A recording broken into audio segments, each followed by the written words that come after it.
All right, so to remove and replace the alternator, we need to disconnect the negative terminal of the battery. This one's negative.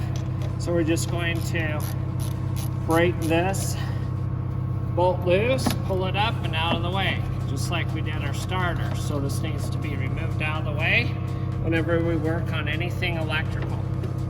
So remove this alternator, so we're going to have to remove tension off of this belt.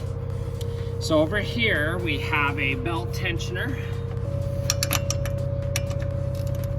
Okay, you can see one way it will put tension down. So we're gonna remove the tension off the belt and then slide the belt off the alternator up here. Then we just remove that tension back.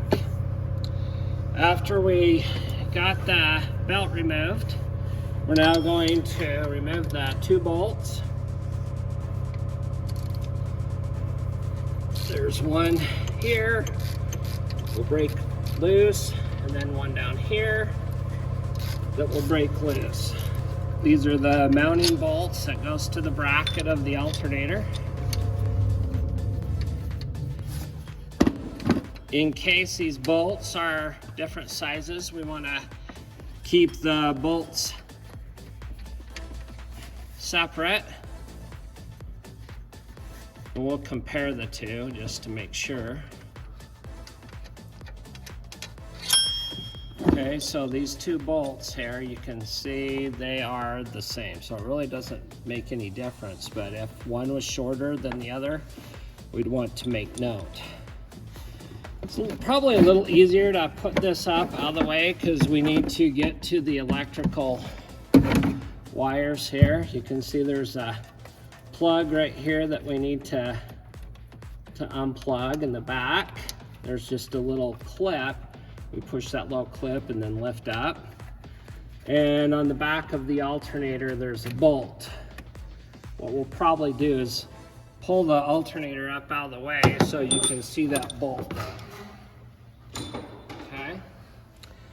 So right here, you can see there's a bracket, and these little sleeves put tension on this alternator.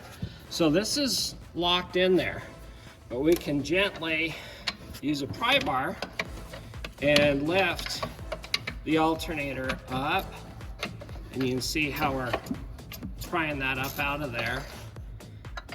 Usually a little easier to get it off. That one is kind of hung up there. There we go. And now we can get to the back of the bolt there. And like we said, we don't want to be touching this bolt on the frame because that's going back to the battery, and there's power going to this alternator all the time. So a little easier to remove this.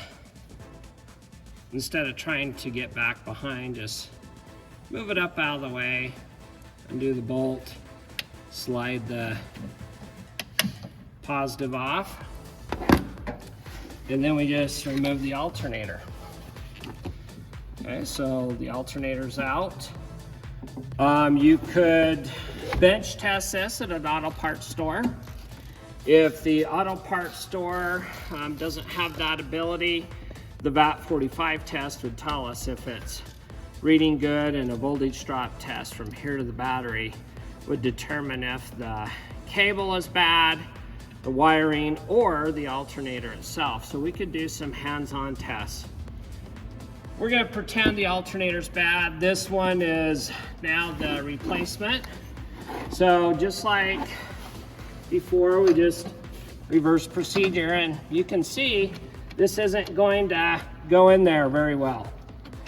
And it's those sleeves that's kind of hanging up on there. Okay, so those sleeves right here is keeping us from putting that alternator in place.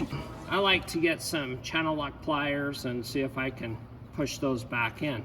So we'll get some channel locks and slide these back here.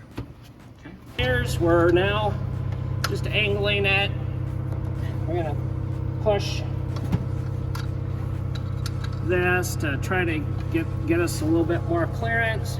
You can see how I just push that back a little bit. And I'm doing the same here.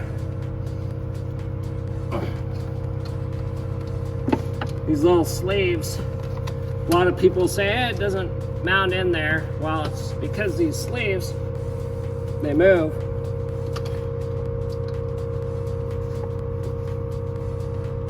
Let's see if that's enough. See, that just slid down in there. It's easy to get in and out now. Okay, so now we're going to put our bolts in.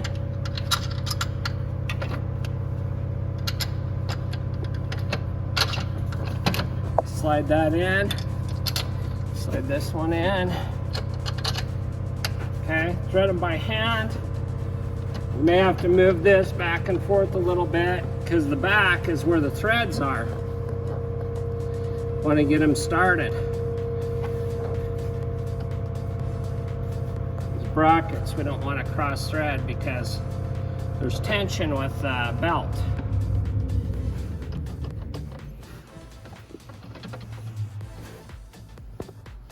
After I get it started a few revolutions, and I can ratchet them back in. You can see how it will push that sleeve that we popped back. It'll push that sleeve back in and put it up against the alternator so it's secured. See how it moved that alternator back a little bit. And then if you wanted to look up torque specifications, you can do that. We don't want to over tighten this where it causes the bracket to break, but we want to get them snug, tight, because that alternator, we don't want it moving, especially with the accessory belt on. So you can see how we just kind of suck that in. Okay, so right there, that's tight, that's tight. That's now held in place. On the back, we now thread that back on there. Okay, I'm gonna kind of put this over here for a moment, and you can see I've got it ready where my tensioner is.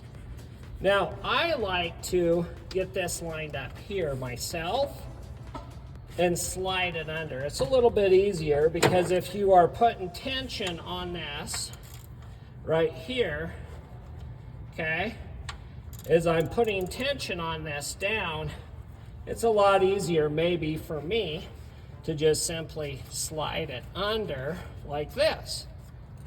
And I'm not fighting this here, and then I just slide it back on. Make sure all the grooves are in place. Make sure it's on the water pump. Gently let off and double check to make sure that all the grooves are properly mounted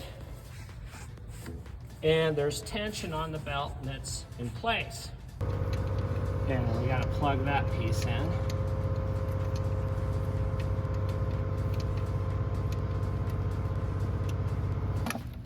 Put the negative terminal back on top of the battery. Make sure it's down. And then we're going to snug this and tighten it down into place. There we go. And now we're ready to start. Just let it run.